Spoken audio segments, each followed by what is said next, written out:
Welcome to The Actor's Choice, where the actors and actresses have a chance to talk about themselves and their careers. Join us now for the next hour as we explore the marvelous industry of acting by actors and actresses from today's exciting show business world. And now, direct from Hollywood, here's your host, Ron Brewington. Hi, everybody. I'm Ron Brewington, and welcome to The Actor's Choice. Roll it, Tony. The System drops in theaters October 28th, limited release. Building a platform for the November 4th digital launch. We'll announce the streaming shortly, but the movie is an action movie with a message. It's got a little bit of a martial arts genre twist. Ladies and gentlemen, our first guest today is a filmmaker who is holding court for entertainment buffs who enjoy action, horror, and thriller films. The gentleman has put out a few movies, including The System, which was a high-octane action thriller, and made a nationwide theatrical release on October 28th. Ladies and gentlemen, please welcome Dallas Jackson. Greetings, Dallas, and welcome to The Actor's Choice. Thank you for having me. It's a pleasure. My pleasure. My pleasure. First of all, where were you born at? I was born in Denver, Colorado. Okay. And, born and raised, worked, went to school. Family's still there, left when I was 17 and went to Howard. All right. There's a lot of luminaries that come out of that state. Let's see, Pam Grier, Don Cheadle, Hattie McDonald. Yes. I went to East High School, and who knew that it had this illustrious alumni? I didn't know that when I was there. I only find out years later. Hey. And when I was coming up, Don Cheadle, his little brother Colin went to school with me. So Don wasn't Don who he is now. He was just I remember the first movie he did, Colors. We got to get out of school early so we could go see Colors because he was from Denver, and this kid from Denver was in his first movie. So that was my introduction to Don, finding out that he went to the same high school I did. Well, your name is right along with them, indeed, for sure. I'm trying to get there, brother. I appreciate that. I hear you. First of all, what made you come into the business of filmmaking? I was a kid that grew up loving movies. I wasn't the kid that was super deep off into sports, even though I played throughout elementary and into junior high. But I loved movies. I played sports in high school, but I was ditching school. I hate to say, on Fridays to go to the movies.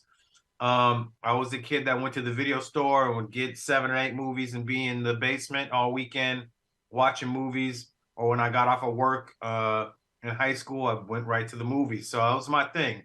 I would say Hollywood Shuffle, going to see that with my father. It was playing in one theater in Denver. And me and my father went to go see it. And I saw someone who looked like me, who he looked like an uncle. Robert was older, but I could identify with the story of him putting this movie together on $35,000 on his credit card. And, my father laughed in the theater. That was the first time I saw my father laugh at a movie. And I wanted to do that. I wanted to do what Robert Townsend was doing. Mm-hmm. And he kind of unveiled this code of, because getting a movie made was kind of a mystery to me, and watching Robert's story and him saying how he did it inspired me. And then, going to see the movie with my father was definitely an inspiration. Wow. Now, if you go back a little ways, I'm told that you were sitting on your couch asking God and wondering what's going on. Yeah. Which time? Which time are you talking about? Oh, no. It's probably a time when, a few years back, I experienced some financial hardship, and that is a norm in this business. You think you might have made it, or at least on a path to making it, and you might hit a financial roadblock. And sometimes you have to double down on your commitment and also your faith. And that's probably one of those times you're referring to. And, I think everybody gets to a point where they want to question God's plan, but you don't know what that plan is. It's usually bigger than what you're imagining. And that's when faith kicks in. And I think that was probably a moment where I had to readjust my faith and just kind of not question and double down on the work. All I can say is amen, my brother. Amen. Absolutely. There are a lot of things, as you know, to make it in this business. What training or education did you take to, as they say, to get qualified? Well, it's interesting because I've always felt like, people come into the entertainment business in different roads. Another part of my childhood was doing stand-up. So I used to do stand-up when I was 14, 15, and 16. I would go to the club, do some stand-up. My mother would wait outside for me. I did stand-up a little bit my first year of Howard, but I was considering not going to college. I was going to move to LA and do stand-up. And my parents said, no, you're going to go to college. And that was the best move I could have made, because at college, at Howard, I learned about screenwriting. I learned about the early parts of directing and pre-production. And so that shifted my mindset into wanting to be a writer. And the more I dug into the research part of it, and my heroes like Keenen Ivory Wayans, like Steven Spielberg, like Spike Lee, like George Lucas, all these people I looked up to, John Carpenter, they were all writers first. Right. And so I set my course on, okay, I'm going to be a writer in the business. I like to create. I like to watch stories. So why not tell stories? And that was my way to navigate into the business after I got out of college. And I did take a screenwriting course at Howard. Yep. I had a professor who said I was good and I should stick with it. So that was another, small inspiration to say this is what I was going to do to try to get into the business. I was going to take this avenue. Yep. I kind of deviated away from stand-up and focused my creativity and my timing and stories on the page instead of going up on a stage and doing it. So, going to college, going to Howard, I always say I did two things right in this life: going to Howard, moving to LA after. Those were my two biggest, moves I made to get into this thing we call entertainment. Got you. Now, the year is 2005. IMDb says you made your first writer and producer credit for a TV series project called South of Nowhere. Yeah, IMDb's lying a little bit, because my first writing producing project was Uncle P. I did a movie for Master P and his son Little Romeo called Uncle P, and we wrote. Are you talking about that one? Yes, sir. So Master P paid me. I was selling scripts and I wasn't getting anything made. And Master P asked me to, we had a meeting. He knew I was writing scripts. At that time, he was making movies. He had made Still Bout It. He made Foolish with Eddie Griffin, some other movies. And he had asked me to write a family movie for him and Romeo. And so I wrote that movie, and then he financed it. And because of us making that movie and us eventually landing it at Nickelodeon, I got asked by Tommy Lynch, who was the executive producer of South of Nowhere, to work on his show and write on it. And Tommy Lynch actually went on to executive produce Romeo's show. Romeo had a show on Nickelodeon for a few years. And I had the opportunity to work on that, but I instead chose to work on South of Nowhere. And it was a great experience. It was my first, now what that was my first TV experience and first TV job. Okay. They can say you always learn something from that first or early jobs. Those you really can, yes. We just happen to have a clip. Can you roll it, Tony? What's your lunch, punk? Try that green one on for an appetizer. Don't you guys have something better to do than bother me? Just trying to say, you don't value our company? I'm just saying. I'm already having lunch with a friend today. Oh, yeah? Who'd be brave enough to cut in on our lunchtime together? My Uncle P. I got you. All right. I see you smiling. It brings back memories. Yeah, when we shot that scene, actually, I was laughing because the kid flicks a booger on the table, and they were Yes. bullies messing with Romeo, and that booger was fake. It was obviously some special effect booger, Right. and nobody wanted to get near that booger. All the kids, nobody wanted to, and everybody was like, "It's not real." And nobody wanted to have any proximity to that booger. So it still makes me laugh. Interesting name. There's a sportscaster by the name. You might see him from time to time. His name is Bugger. Hey, whatever works for that brother. Exactly. Or yeah, whatever works. Whatever works. Many people in this industry think it's a snap. They come into the industry, you know, everybody's got this. Hello, I got that. So I can make me a movie. What do you think about that? A lot of competition.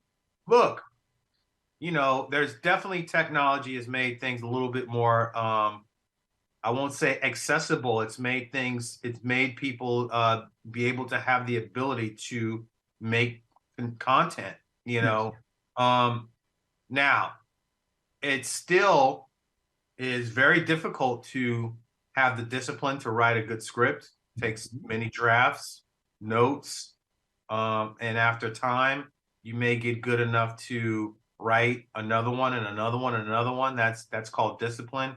Yes. And that's going to separate the talent from the desire to just pick up your phone and saying you're shooting a movie. Yes. Now, at the same time, you have to be able to, as I said, write a movie that a studio or independent financier is going to want to finance. And that also takes discipline in writing a good script. So you can pick up this thing all day you want. You can say you're doing whatever you want. But if it was easy, everybody would be doing it. Right. So I would say, you know, there's two roads to take. There's the one to take that's the discipline road, and the one that takes years to establish yourself as a creative entity. And then there's the other road where you're just shooting stuff and seeing what's going to happen. Now, you could shoot something, a student film or, you know, independent movie with this, and good things might happen with it. That's definitely a possibility, but it still takes talent and discipline to make that happen. I call it my favorite four-letter word. That is, when you're doing the kind of work that you do, it's called an idea. Everything starts right there. Yes, sir. And then you put it on a piece of paper and you do all the different things that you have. Tell us about the joy you have taking an idea from the beginning to end. You're the director, you're the writer. Well, I enjoy the whole process. So I enjoy writing and creating. That's the time I spent in front of my computer with the music on, just creating and not having any barriers or, you know, notes or things to keep me in line. I enjoy the process of giving the script up, and, you know, it's kind of like a wait and see what's going to happen. You know, are they going to like it? Is it going to spark other interest? I like the process of selling a script, you know, making the deal. That's always interesting to me. I like the process of production, you know, being on set, watching these words come to life, having people employed because of your words, having actors say these words that you know, put down on the page. And then, you know, at some point I like the editing process, because then it's kind of like you're back to just you and this editor, and you're watching all these words that you created come to life in a way where it's back to you again, navigating and creating the story and shaving little parts off or adding things or switching things around. It's kind of like going back to the writing part in the editing. So I enjoy the entire process of creating from script to finish. I don't really get into like color, you know, and all that. I don't really, you know, let them color correct and all that. But I do enjoy the music process. I do enjoy the sound effects process, all of that. So I think part of being a creative entity as far as a writer, director, producer is you have to enjoy the various processes that you go through to get to the finish line. Got you. I like the way that word that they use for the writers, the baby. You got the baby, right? Write it up, give it to the director or whoever the powers that be. And then they say, okay, we're going to change this, we're going to change that. Wait. That's not what I had in mind. Yeah. So then. Well, that's the thing too. Each one of these projects is my baby. And so, some people go, well, which one do you like the best? Well, it's hard to choose. How you got 5 kids, which one you like the best? That's a hard just choice to make. And I love each of them for their own specific stories and backstories of how I got there to get that one made. But my new movie, The System, I'm very proud of it, and right now it's my favorite child. Got you. What's your pleasure, celluloid or digital? My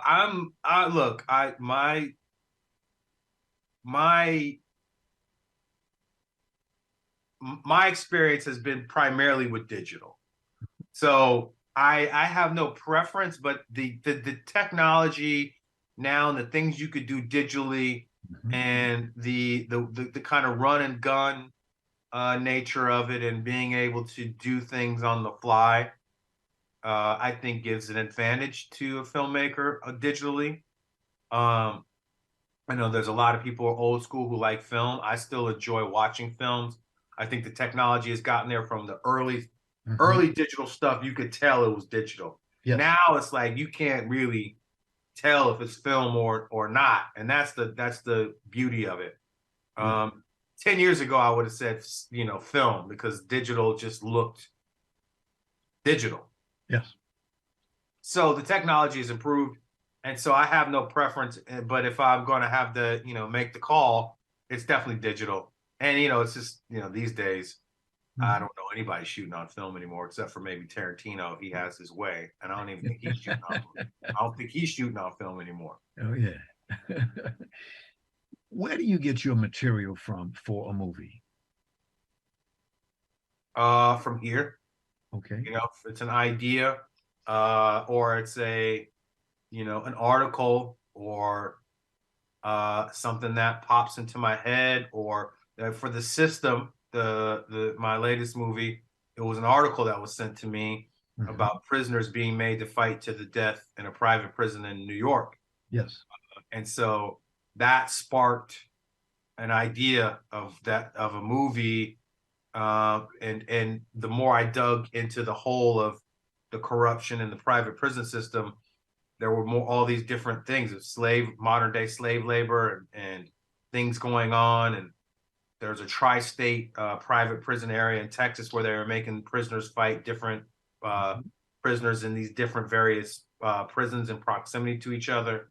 So it can come from different places. I've had, when I did Uncle P with Master P, that was an idea he pitched to me, and I kind of sparked to it and ran with it. Yes.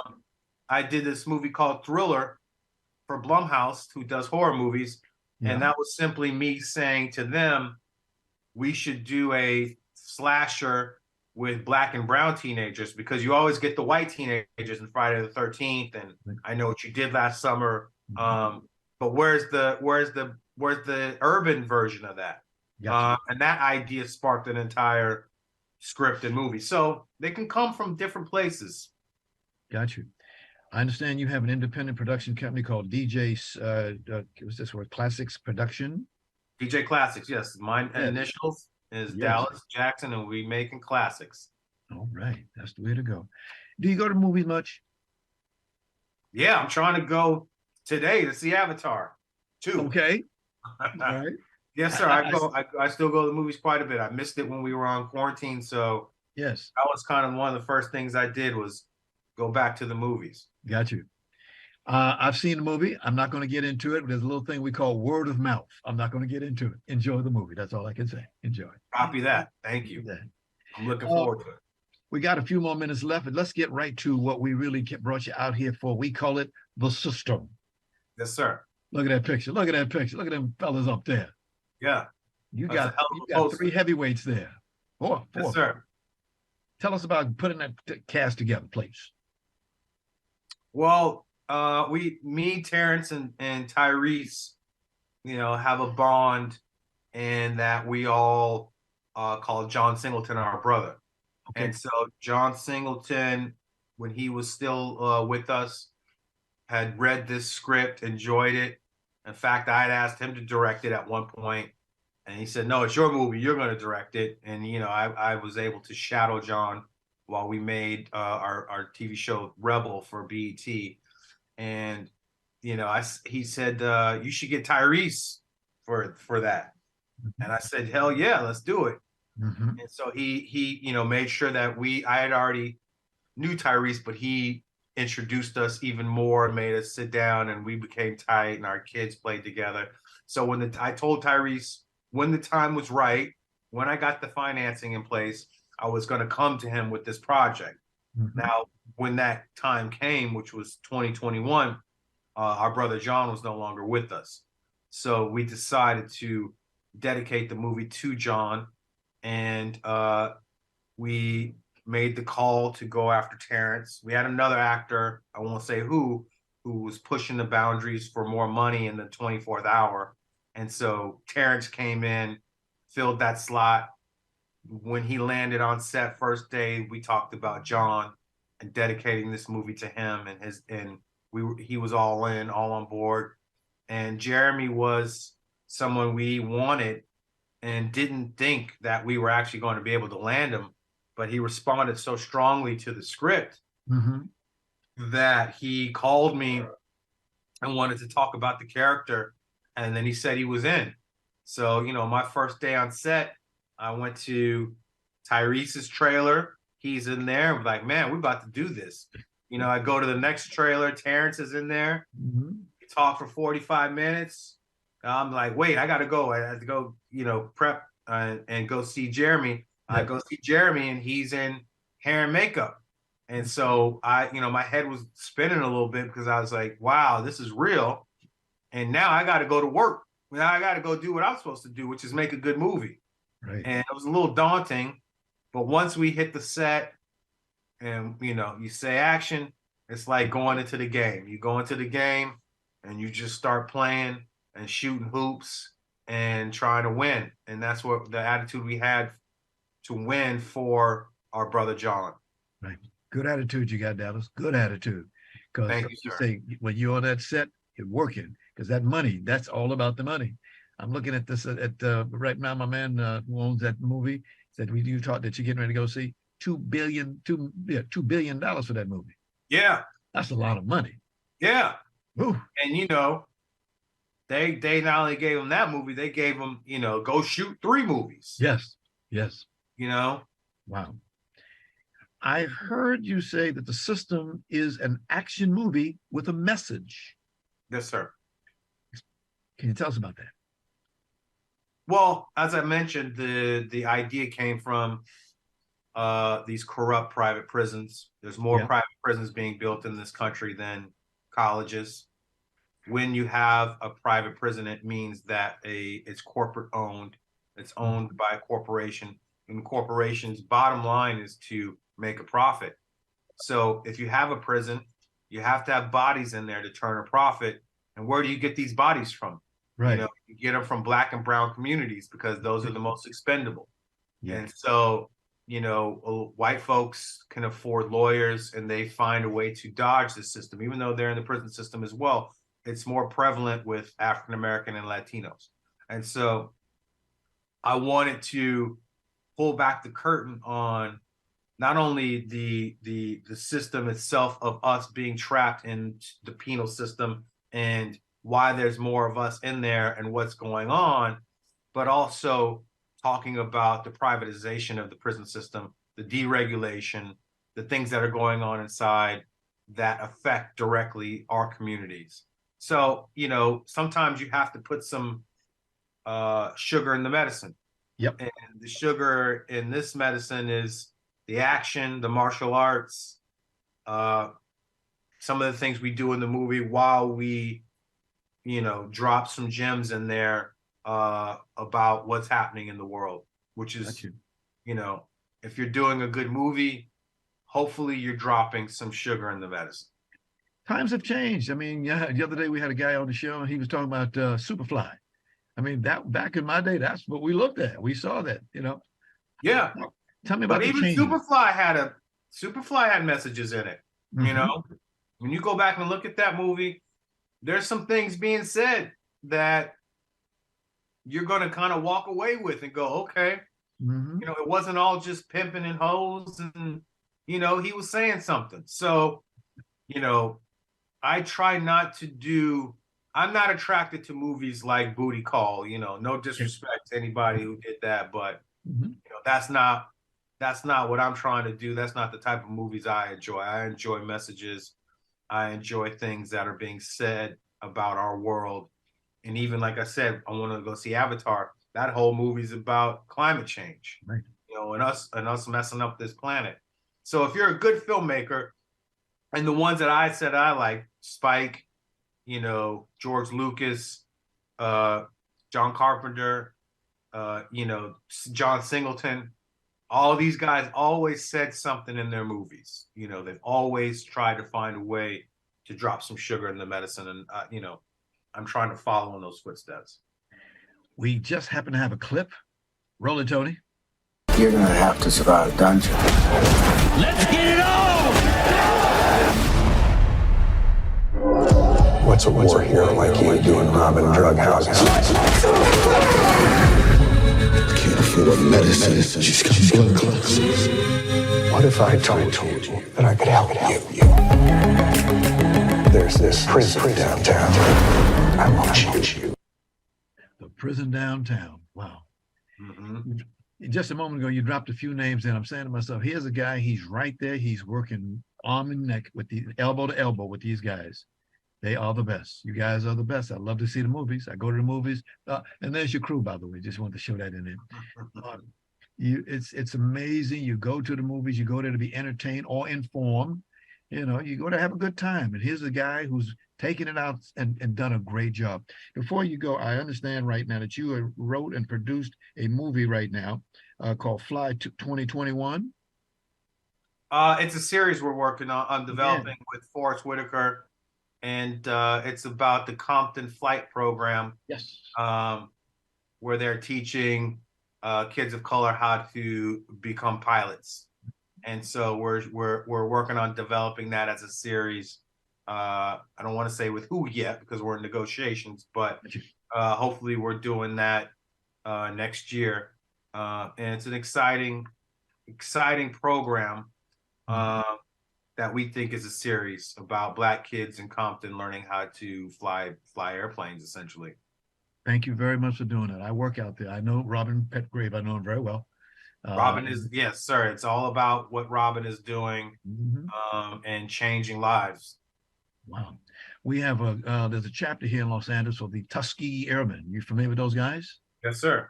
And let me know if you ever want to make a movie on them. I'd be a great contact for you. Yes, sir. That's what Robin did. He worked hand in hand with the Tuskegee Airmen. The young lady flew across the country solo by herself. You know, just amazing, quite stories that you guys can put out. Wow. There's a great movie out right now called Devotion. Really? Tell me about it. J.D. Dillard. And it is about the first brother that was, I believe, flying in the Air Force. Interesting. It's called Devotion. It's out right now. Remember the first time that you saw the first movie that you worked on? How'd you feel then? I'll say this: the first movie I got to see get made with my words was Uncle P. It was very empowering and very, enlightening for me, because what Master P did for me was give me access. I never had access to a movie set before. I never had access to casting. I never had access to pre-production. And so I think that's something that we have to be exposed to in order to be able to know how things work in this business. And so for me to be able to be on set, watching this thing I wrote, created, getting made, was very empowering for me. And I still appreciate and give props to Master P for that, because that was kind of like grad school for me. Okay. I noticed that you haven't done any acting yet. Do you see any plans in the future for that? I don't know, man. Maybe, I might do a cameo in one of my movies. Yeah. Everybody else doing it. Yeah, right. Spike does it. Everybody does it. Yeah, right. I might rock one day. I like focus. I like being focused on the making sure that it's great. Right. Before I try to put my shine on it. But now you threw it out in the universe. I might do a little something one day. Before you go, sir, tell us about the support you get from your family and friends as a filmmaker. Well, my family's been fantastic in supporting me. My wife has always encouraged me to continue to be creative and create, and that's rubbed off on her. She actually created the show Rebel I did with Singleton. So we have a nice understanding in the family of when I'm writing, when I'm creating. She tries to, not let the kids bother me. The kids understand what I'm doing now. They're 11 and 13. They're starting to want to be creative as well and do things. My daughter is costume designing her play at school right now, Charlotte's Web. So she's designing the costumes for all that play. So the things that I'm doing is starting to rub off on the family. So that's fun to see. But they've been supportive. My mother and father have always been supportive of what I've done. Even if they didn't understand what I was doing, they understand now because they can start to see things. So I think that's important to have your family support and important to have somebody that's saying, being your cheerleader. Yes. And that usually starts with mom and dad or girlfriend or wife and or friend or writing partner. So that's been important to me. And I try to reflect giving encouragement back creatively to other people that want to go down this path. Okay. Well, Dallas, I want to thank you for being on our program today. All I can say is keep it going and continued success, sir. Thank you, sir, for having me. Thank you. Continued success with your show. And I appreciate you having me on as a guest, and Merry Christmas and Happy Holidays. The same to you, sir. The same to you. Ladies and gentlemen, Dallas Jackson.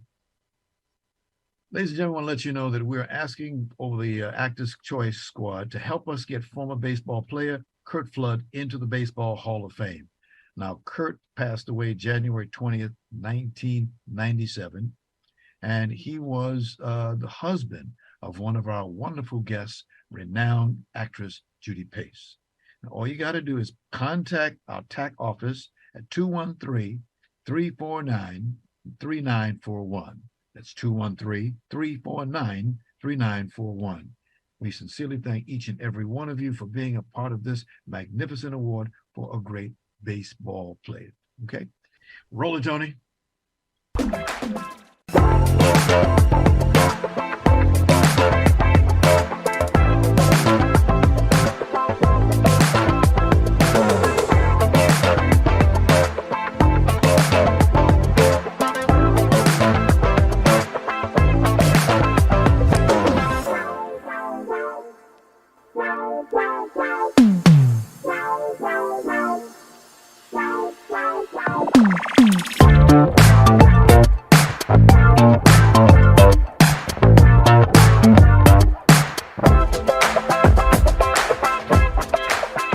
Ladies and gentlemen, for more information about the TAC Roco channel, please call us at 213-349-3941. That's 213-349-3941. Thank you. Roll it, Tony. Joseph was very upset when I spoke to him about this, so I thought it was important that we join together and work this through. He said that my son was an animal and that if I didn't keep him on a leash, then he would hit him with his car. Did you say that? What I said was that we need to keep an extra eye on our kids because... He called me an icon. A what? Language, Catherine, language! I'm quoting! How am I gonna relay what these two nutballs said to me? Can you please not talk like that, Catherine? Music Man is rehearsing next door. Sorry, fucking Music Man. None of this talk is... Ladies and gentlemen, my next guest today is an award-winning actress, writer, producer, and the artistic director of the Baron Brown Studio, located in Santa Monica, California. This lady has many film credits, including Spider-Man 2, This Is 40, Introducing Dorothy Dandridge, and Mad Men.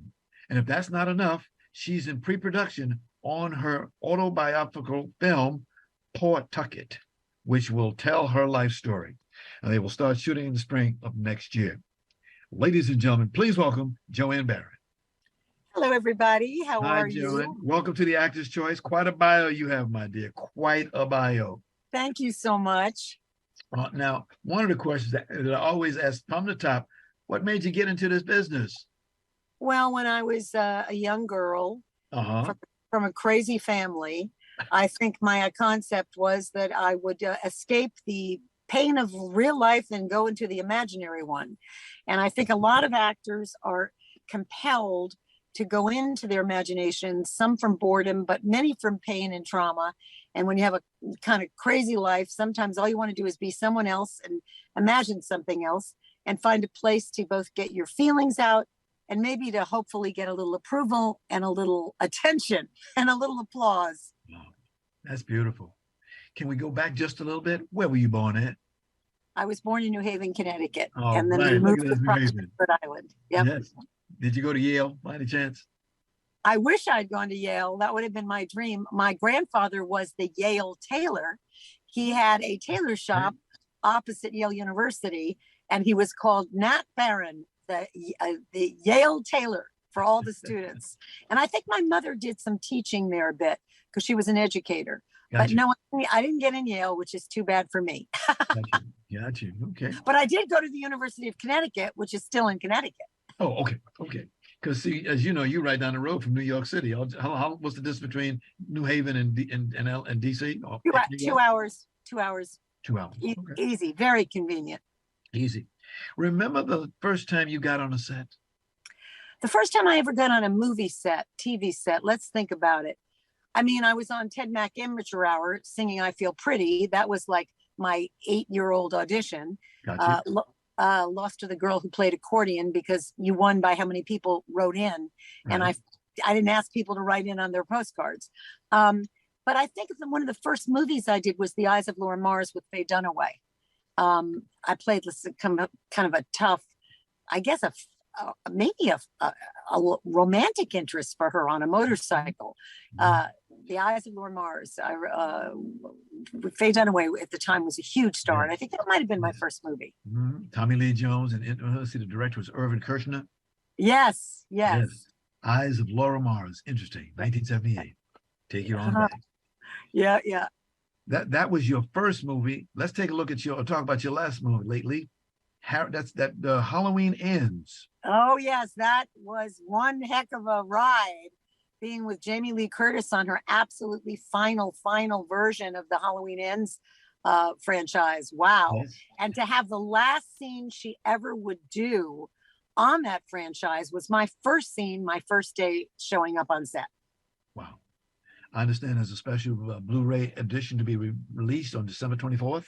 I think it's the 24th or the 26th, but it's that one of those editions where the director talks, where they have jokes, where they have bloopers, where they have deleted scenes. There's some really cool scenes that I did that weren't in the movie that are on it. So it's pretty cool. It's very interesting. Wow. Here's a favorite question of mine. When you're on the set, where is your favorite hangout?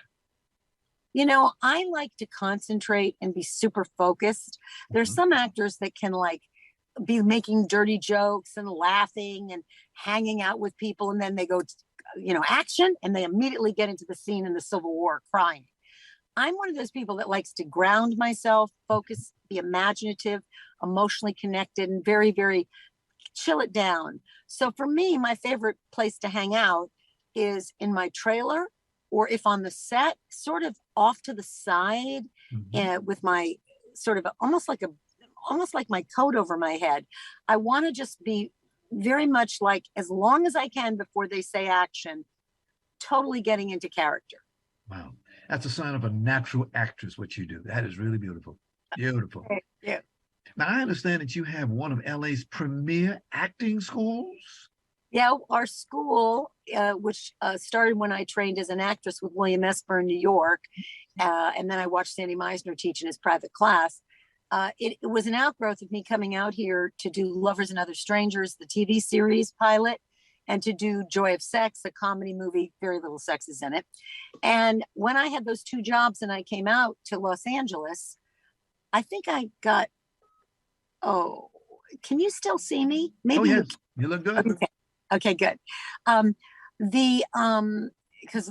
the moving out here as an artist compelled me to utilize my training that I'd had with William Esper to be a teacher.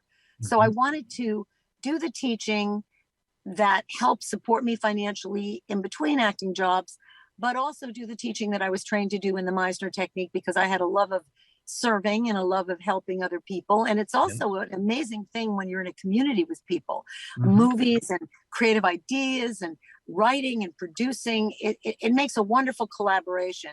So I wanted to have a community. I wanted to serve others and help them. And I wanted to, obviously, in between acting, have some means of creativity and support. So I opened up the school here, and I was very blessed to have people like Halle Berry and Robin Wright and Mariska Hargitay and Leslie Mann, Justin Hartley, Patrick Dempsey, and to make movies like Allie and Me and Perfume, and a series called Joanne Brown is Here on Facebook, which is also on YouTube, which is me and Jeff Goldblum and Robin Wright, and it's a fun little comedy that's improvised. So the school is really a creative hub for filmmakers, writers, directors, actors. It's a very groovy thing.